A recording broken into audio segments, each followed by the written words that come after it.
I'm disappointed. I was told I'd meet some Kennedys.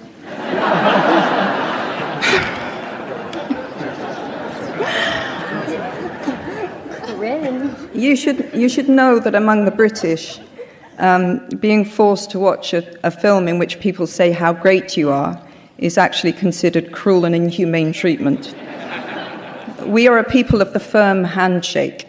If we're feeling particularly effusive, we may say, well done, but that's generally followed by something like, you bastard,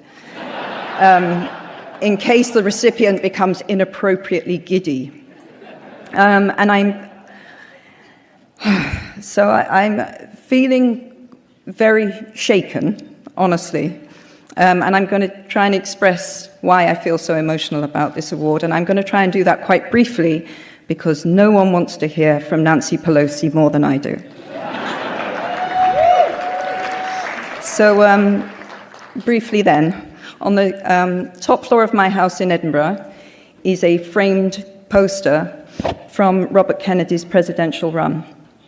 And I bought it from a memorabilia store in DC during my first ever Harry Potter tour in the States. And I bought it, of course, because Robert Kennedy has been, since my teens, one of my greatest heroes. We overlapped on this earth for only 3 years, so I know him by his legacy and by the many biographies I've read. Robert Kennedy embodied everything I most admire in a human being. He was morally and physically courageous, and like Churchill, I believe that courage is the foremost of the virtues because it guarantees all the others. He looked beyond the invisible but powerful boundaries that can insulate people of privilege from the rest of the world. And he looked into those dark corners where poverty and discrimination and injustice breed. He was a man of both empathy and action, and he brought about real change, and he continues to inspire people beyond the boundaries of his own country, and I'm not sure we can ask much more of any politician or indeed any human being. Having said all of that, I do understand the very human desire not to go poking into too many dark corners. As you've just seen on the film, I experienced that feeling myself when I saw a picture of a small child screaming through wire in a British newspaper, and I went to turn the page. Now, I'm not usually very good with dates or counting, as anyone who would like to check the shifting numbers of house elves at Hogwarts can confirm. But I always know exactly how long ago it was that I saw that picture because I was pregnant with my youngest child at the time, and she turns 15 this January. I was very ashamed of my impulse, and so I turned back and I thought, if it's as bad as it looks, you have to do something about it. And I read the accompanying article, which was by an undercover reporter, and it was bad. And so I knew I had to do something about it, and I began writing letters, and then I met many experts in the field, and that led to the founding of my NGO, Lumos, which aims to end child institutionalization. Thank you. I think it isn't widely enough understood, as Roger said on the film, that 80% of the children living in so-called orphanages worldwide have at least one living parent. Research shows us that even well-run institutions have catastrophic effects on child health and development. Statistics show us that 1 in 5 will have a criminal record, 1 in 7 will enter the sex trade, and 1 in 10 will kill themselves.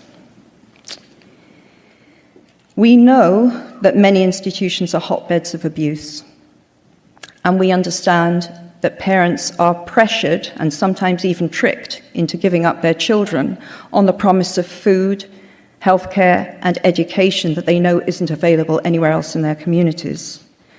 Now, I've often been asked why this issue, and my answer is there are few people on earth more vulnerable than a child who has been taken from their family and hidden from mainstream society. I've now met children with attachment disorders so severe that they will crawl into the lap of any stranger who smiles at them. I've seen profoundly ill children lying 3 in a bed with minimal human contact and no stimulation. And I've stood in roomfuls of babies who've learned not to cry. Now, there is good news, believe it or not, and the good news is that this is an entirely man-made problem and we can fix it. Yeah, that is good news. We have to have hope here, and it is fixable as long as we have the individual and the political will. Incredibly, it is cheaper to support children in their own family than it is to warehouse them in this way. And most importantly of all, the outcomes for children are hugely improved if they're brought up in loving family care, and that includes foster care. And we can all make small changes to bring about that outcome by making sure we never donate to so-called orphanages and we don't volunteer in them. So I'm very, very proud and grateful to all of our incredible Lumos staff around the world.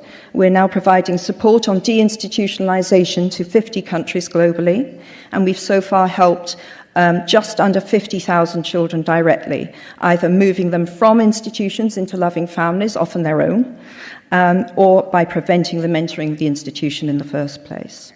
And I cover all core costs of Lumos, so all donations go directly to programs and that help children. Can I just say, this speech is full of typos. So whoever got it on the silent auction, send it to me and I'll copy edit it for you. It's really annoying me as I read through it. Anyway, I'm nearly there. I didn't know the sex of the baby I was carrying when I first read about that caged child, but I did know that if it was a boy, I would name him Robert, after Robert Kennedy. And in fact, she became Mackenzie, and I became Robert. When I was thinking up a pen name for the crime series that has been one of the great joys of my writing life, I took the name Robert Galbraith in tribute to my political hero. So I'm currently just a few pages away from completing J.K.'s 13th and Robert's 5th novel. And if I hadn't come to New York to accept this award, I would have finished it this week. So, and I should say that I enter a state that can best be described as feral when I'm in the final stages of a book. So one of the many extraordinary things about this evening is that I'm standing in front of you, not looking like a cave-dwelling hermit. And for this, my husband thanks you. So I just want to say thank you. This truly is one of the most extraordinary honors I could have possibly been given, and I shouldn't ask for anything else while I'm standing here, but I will. If you would like to know more about how to help some of the world's most vulnerable children, please visit wearelumos.org. Thank you. Thanks for your support.